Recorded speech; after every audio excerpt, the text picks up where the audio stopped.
Everybody, welcome back to Just Keep Parenting. Day by day, right? We get a little bit better. Sometimes we take 2 steps forward and 1 step back. That's kind of what we do in life. So it's kind of what we do in parenting, right? We learn something and we put it into practice, and sometimes we forget, but we have that wonderful thing called a brain that helps us figure out, you know what? I kind of didn't do very well today, but tomorrow, maybe the next hour, I'm going to do better. So that's why this channel is here, just to help us remember that it is all about stepping stones, right? Sometimes we have to fall backwards and we rewind and we move forward again. So we are discussing the book, Easy to Love, Difficult to Discipline, the 7 Basic Skills for Turning Conflict into Cooperation. And we've been talking about positive intent the last couple of weeks. And then last week we kind of not switched over, but moved on to empathy. And talking about why empathy is important, right? Last week we talked about just that concept that we all kind of are fit throwers and we all look for empathy, right, from others. And it's not weak-kneed permissiveness, right, or passive acceptance, but it really is something that it comes naturally for some people, and for some others, we have to really work at it to become part of who we are, right? So today we're going to delve into why the skill of empathy helps when it comes to parenting, when it comes to working with children, and frankly, with everybody, right? So sometimes we try to happy each other up, right? We try to rescue people. We try to happy them up, like with, good morning, it's so glad to see you, right? And it's just like, and empathy is not happying people up, right? Empathy means understanding what another person feels and having insight into his or her thoughts and actions. So think about the last time you had empathy for someone, right? Insight into their thoughts and actions, understanding what that person feels. I had a situation this weekend where I had heard some news about somebody's mother, and they passed away unexpectedly. And immediately, right, I was like, it was taken back to when my mother passed away, those people that reached out to me, what was important, what helped me, right? And so that was a piece of me trying to empathize with my friend who just lost his mother, right? So as we do this, right, as we offer empathy, right, especially to our children, right, they realize that we do care about their ideas and feelings, right?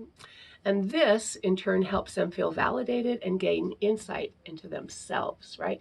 Because what we're doing is we want to help them understand what empathy looks like and feels like, right? So they can then, in turn, have empathy for others. So true empathy, which I think is the hardest thing, demands that we do this without wanting to change our children, wanting to change what goes on, right? We love them as they are, and as we love them as they are, then they do the changing, right? And so as we empathize, right, with children, with others around us, these are the skills that happen. And it's an amazing list. So rewind if you need to, because they gain self-awareness, they gain self-control, they gain recognition and acceptance of emotions, right? They gain the knowledge that emotions can be expressed to others. They gain the ability to label feelings with appropriate words. They gain the understanding that feelings influence our behavior, and the realization that relationships are based on mutual esteem and communication. Now, that's a long list, right, just for being able to have empathy. But I just looked at that list and I was amazed. I thought, well, of course, if we have empathy, then we teach all of these things. And then in turn, the kids do all of these things, which makes them not makes them, but can involve them, can help them to be more empathetic, right? An empathetic person. So I love the fact that as we think about empathy, it really is building the foundation for the child's emotional development, right? And I just think about, wow, in the classroom right now, um, we have a class that's fairly empathetic, and we have another class that's struggling to have empathy with each other. And so I've been working on a lesson today to try to help children respect each other, right? We've talked about how do we treat our friends, but some of these kids will say, I'm not your friend, right? And that's pretty typical for 4 and 5 year olds. You can't come to my birthday party if you don't let me do this. That's part of the development. But on the flip side, the other part of that development is having people, adults in their life, who are helping them to look and see how empathy works, right? How respect, what does respect look like? What does respect sound like? I always think RESPECT, right? I know what it means to me. I always think of Aretha, right? But as I looked and thought more about respect and what that looks like from a 4 and 5 year old's perspective, it comes back to empathy, right? And so as we feel, right, as we look at a child who's crying, I love it when I see a child who's crying and somebody's already off to go get some boo-boo cream for them, or somebody's already off to go get a squishy ball for them. So I love that empathetic piece, but not all my children come by it very naturally, right? It's something that they can see, they can learn, right? At the beginning of the year, I will say, well, it looks like you might need some boo-boo cream. Maybe we could get some for you, or you could go over there and get some for you, right? So one of the things that we talk about is all of those things that come up as we're having these discussions, right? As we make that empathetic environment. So one of the things that I always talk to my students, my university students, about is we see how valuable empathy is when you interact with people who've never developed it.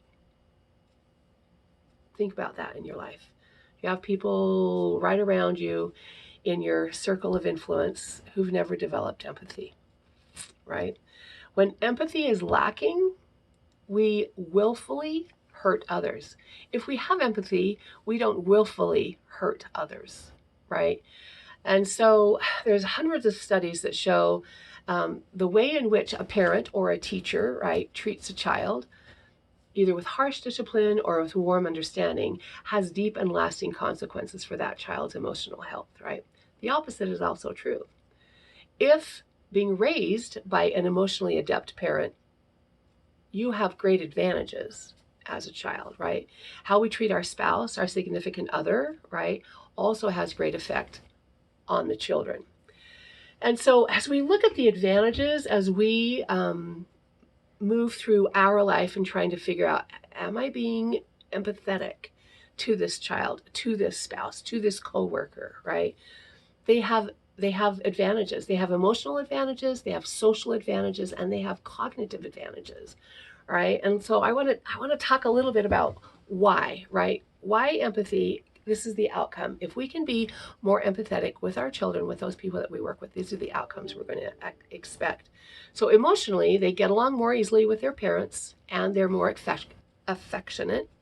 They better soothe themselves, right, when they are upset, and their upset is less frequent, right? They're more relaxed physically, right? And they have lower levels of stress hormones. So that's just the emotional advantages, right?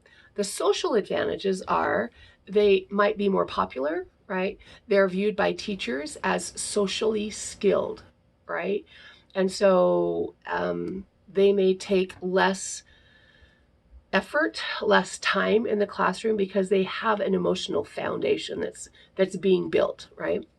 They have fewer behavior problems. We see less aggression from children who have an emotional foundation, right?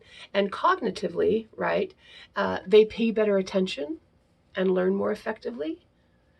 They have higher achievement scores when they reach third grade in math and reading, right? So all of these things come from that foundation of being